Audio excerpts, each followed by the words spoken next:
Alors, cette vidéo est faite pour partager avec toi les tendances, les orientations que le gouvernement du Québec particulièrement donne à l'idée qu'il se fait donc de l'immigration vers le Québec. Alors, c'est quoi le contexte? Tu le sais, hein? Ou alors tu es supposé savoir que le Québec est une nation à l'intérieur du pays qu'on appelle Canada. Et donc, à ce titre, le Québec a notamment la langue française qui est un patrimoine distinctif du Québec. Et donc, il y a des débats au niveau politique, au niveau de la société sur la langue française, sur la disparition de la langue française. Le Québec craint, redoute, les gouvernements se succèdent et on redoute le fait que le français va finir par disparaître. Et l'actualité, c'est que on s'est rendu compte que les travailleurs temporaires, puisque pour venir travailler, comme je te le dis souvent, on n'a pas besoin de faire un test de langue française. Pour venir travailler, il faut juste avoir de la compétence. Alors le Québec, ces dernières années, s'est rempli via ce programme de travailleurs temporaires, s'est beaucoup rempli des allophones. Et donc à ce titre-là, au niveau des enfants, au niveau de la scolarité, au niveau même de la vie active, du service, en français, il y a eu beaucoup d'insuffisance et d'insatisfaction, dont le Québec est inquiet. Alors, pourquoi je présente la chose de cette manière? Eh bien, parce que ça débouche sur des décisions politiques fortes. Jusqu'ici, le Québec accueillait les immigrants selon deux grands volets. Le programme régulier des travailleurs qualifiés qui mène à la résidence permanente, mais le programme aussi des travailleurs étrangers temporaires qui prenait et qui prend d'ailleurs beaucoup de place dans tout le Canada entier. Fidèle à son envie donc de maintenir la langue française donc à un seuil minimal, le gouvernement du Québec va prioriser toutes les méthodes, toutes les stratégies qui visent donc à favoriser l'immigration dans des francophones. Qu'est-ce que ça veut dire concrètement? Ça veut dire deux choses. Première chose, eh bien, dans le suivi, puisque pour pouvoir avoir un contrat de travail enregistré, il y a un droit de regard du gouvernement du Québec.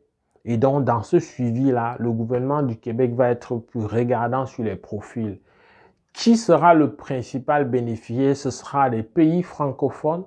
Et quand je parle de pays francophones qui sollicitent, on pense à l'Afrique subsaharienne, on pense aussi à l'Afrique du Nord. Donc, on pense aussi à des pays d'Europe, comme la France, la Belgique, mais on s'entend que davantage, c'est les pays d'Afrique francophone qui vont en bénéficier.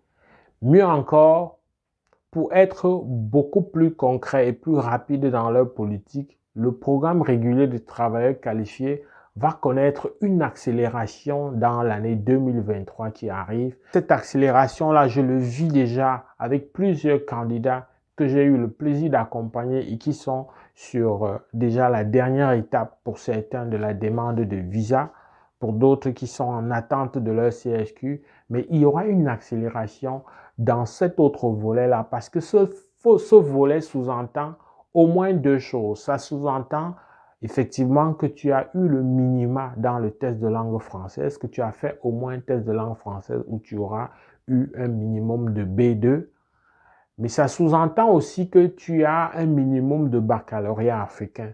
Et donc, on voit en filigrane une sorte de stabilisation dans le recrutement de ces immigrants. Parce qu'il faut se dire qu'un travailleur étranger temporaire n'est pas supposé rester sur le territoire. Un travailleur étranger temporaire est supposé retourner à la fin de son contrat de travail.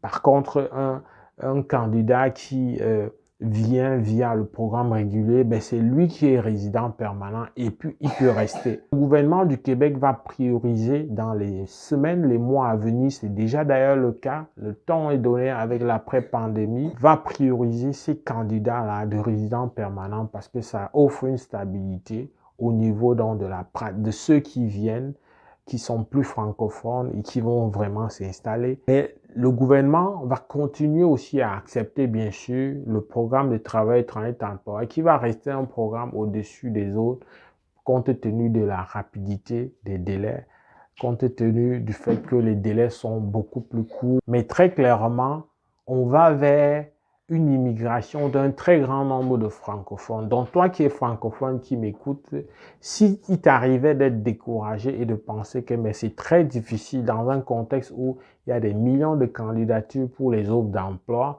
et donc le taux de réussite, il faut se le dire, c'est à peine 1%, voire même moins d'1%, parce que s'il y a des demandes de l'ordre de 50, 100 000, alors qu'il y a plus que 10 millions, il y a plus que 50 millions de candidats, c'est très clair que le pourcentage de réussite est faible. Mais quand cela ne tienne, il y a plusieurs indicateurs déjà pour toi francophone, ne serait-ce qu'au niveau du Québec, qui montrent que tu dois rester donc focus, tu ne dois pas te décourager, tu dois plutôt vérifier si vraiment toi qui aspires, est-ce que tu as les minima? Est-ce que tu as vérifié que tu as les minima tant sur le plan professionnel, sur le plan académique? Regarde tout ça, mais en tout cas, moi, je voulais partager avec toi si tu as l'intention de commencer 2023 avec une résolution moins forte sur ton projet d'immigration, de prendre en compte donc cette situation, cette tendance qui va s'installer, qui va donc se cristalliser. J'espère que cette vidéo t'a aidé, t'a mis la puce à l'oreille. Si tu as besoin de plus de précision et d'un accompagnement, n'oublie pas que nous pouvons le faire avec toi, avec beaucoup de plaisir. On se retrouve dans le cadre d'une prochaine vidéo. Porte-toi bien. Boula!